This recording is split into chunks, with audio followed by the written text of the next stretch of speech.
Oui, je suis Madame Élisée Ntumba. Je suis coordonnatrice de l'ONG Action Femmes et Développement. L'ONG AFD exprime un sentiment de satisfaction.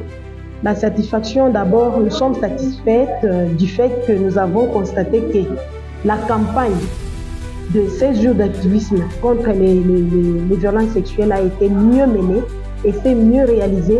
Et nous venons de la clôturer aujourd'hui sans faille, sans incident et à la satisfaction de tout le monde. Et durant les 16 jours d'activisme, d'abord, nous, en tant qu'ONG AFD, nous sommes en train d'exprimer notre sentiment de satisfaction. Pourquoi? Parce que pendant les 16 jours, nous avons uni nos voix, l'ONG et tous les staffs, nous nous sommes réunis, nous avons engagé toute notre force et tous nos moyens pour arriver à sensibiliser, à mener les activités de sensibilisation dans toute la communauté de la ville de Kananga.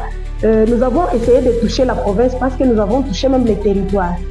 Au niveau de l'ONG, l'organisation a été mieux faite parce que nous avons réussi à atteindre notre cible.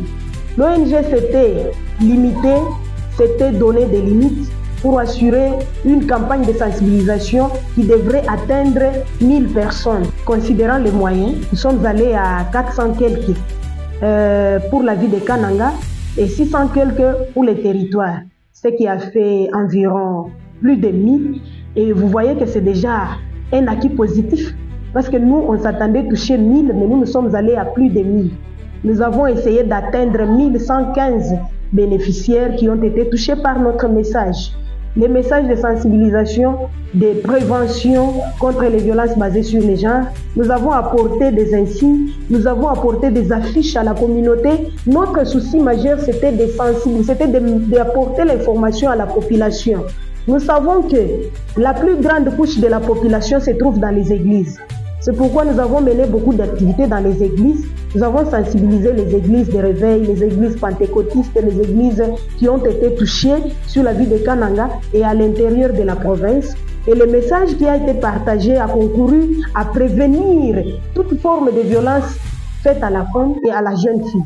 Nous avons également contribué à l'appui à la scolarisation de la jeune fille pour dire aux parents d'envoyer les enfants, les jeunes filles porteuses de grossesse, victimes de violations à la suite de ces relations non protégées.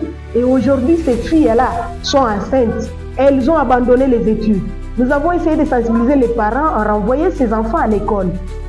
Pendant nos séances de sensibilisation, nous avons convaincu les filles. Nous avons trouvé que les filles ont accepté les messages et elles ont accepté de retourner à l'école. Donc d'ici le début du trimestre prochain, ces filles seront à l'école. C'est déjà un acquis positif pour nous. Nous avons vu que le message a atteint la population et il y a des réactions positives. Et également, nous avons rencontré des cas pendant la sensibilisation. Nous avons reçu des cas. Nous avons reçu les cas de dénonciation parce qu'un de nos messages concernait la vulgarisation de la ligne verte de dénonciation, la communication gratuite. Ces numéros verts servent à appeler, à contacter les partenaires qui peuvent venir en aide, qui peuvent venir au secours en cas de violence faite à la femme. Mais nous avons reçu, pendant qu'on était en train de partager ces numéros, nous avons reçu des cas. Nous avons atteint nos objectifs, mais il y a des soucis. Il y a des soucis à relever, c'est pourquoi nous profitons de cette occasion de la clôture, à l'occasion de la cérémonie de clôture de 16 jours d'activisme contre les violences sexuelles. Nous profitons aussi pour solliciter l'engagement des autorités locales. Nous sollicitons aussi l'engagement de leaders communautaires, leaders traditionnels, parce qu'au moment où je vous parle, il y a des cas qui sont en train d'être résolus traditionnellement. Il y a un cas d'une fille vulnérable, victime de violences, dont le bourreau a été arrêté, mais l'autorité coutumière a relâché le bourreau. Et vous trouvez que ça, c'est une régulation amiable qui n'est pas bonne, qui n'est pas à faciliter. La fille est maintenant la victime, elle est où? Parce que l'autorité traditionnelle a relâché le bourreau et on demande à la famille de la fille de rentrer chez eux, quels que soient les crimes subis. Et vous trouvez que ça, vraiment, nous décourageons des cas comme ça. Certaines autorités qui continuent à faire des actions comme ça, en tout cas, nous décourageons. À travers la même occasion, je remercie certaines collègues des ONG qui ont combattu ensemble avec nous. Je remercie Madame Nathalie Kambale de l'ONG FMMDI qui nous a aussi appuyés. Et je remercie également l'implication du ministère des Genres qui ne cesse jamais de nous soutenir. Je remercie également la division des genres qui ne cesse de nous accompagner. Et à travers eux tous, je sollicite leur implication pour décourager, continuer les activités, pérenniser la sensibilisation, pérenniser les activités de prévention parce que le travail est encore grand. La campagne de 16 jours d'activisme contre les violences sexuelles, c'est une campagne que nous avons menée avec notre dévouement. Il n'y avait pas de fonds. Mais pour continuer à pérenniser ces activités, pour qu'on ne dise pas que la plus grande activité de prévention des violences est seulement réalisée pendant les campagnes, il faut pérenniser que toutes les ONG. J'ai remarqué l'implication de toutes les ONG sur la vie de Kananga. Ça vraiment j'ai salué. Mais je suis en train de solliciter à ce que toutes les ONG continuent avec le même élan. Mais il faut des moyens, il faut nécessairement des moyens. Là, ce sont des difficultés que je présente aux autorités et aux partenaires bailleurs de fonds. Je sollicite également l'implication de l'autorité provinciale, notre Excellence, Monsieur le gouverneur de province, qui puisse se mobiliser pour nous des appuis. Les ONG locales travaillent gratuitement.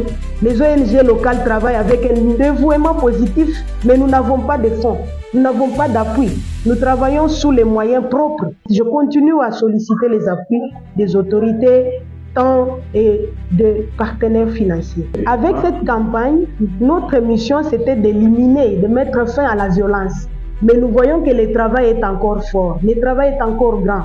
L'ONG pense déjà pour commencer à échanger, former les leaders communautaires, former les autorités locales, les autorités traditionnelles, ensemble avec la jeunesse, afin de produire un dynamisme, un relais, un réseau de communication afin d'éliminer toute forme de violence. Parce que aussi longtemps que nous travaillons au niveau de la ville, nous essayons d'atteindre les territoires avec nos peu de moyens, mais il faut qu'il y ait un réseau de communication entre les autorités locales, la jeunesse et les autorités décisionnelles. La violence numérique comme une de notre mission, la prévention de la violence numérique n'a pas été tellement effective parce que la violence numérique joue actuellement sur tout le monde et surtout les jeunes filles.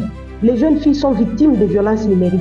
Les mamans, les femmes leaders, toutes les couches de la population sont victimes de violences numériques. Mais nous avons constaté que le travail qu'il faut amorcer maintenant pour combattre cette forme de violence qui s'aggrave déjà sur les réseaux sociaux, c'est une campagne pérennisée dans les institutions, dans les professions et dans tous les milieux. Dernier mot, c'est le remerciement que j'adresse à tout le monde qui s'est donné corps et âme dans cette lutte. J'insiste, je dis que la lutte est encore forte. Le combat est grand. Tenons-nous main dans la main, comme l'a dit toujours Madame Nathalie. Tenons-nous main dans la main et luttons ensemble, nous allons y arriver.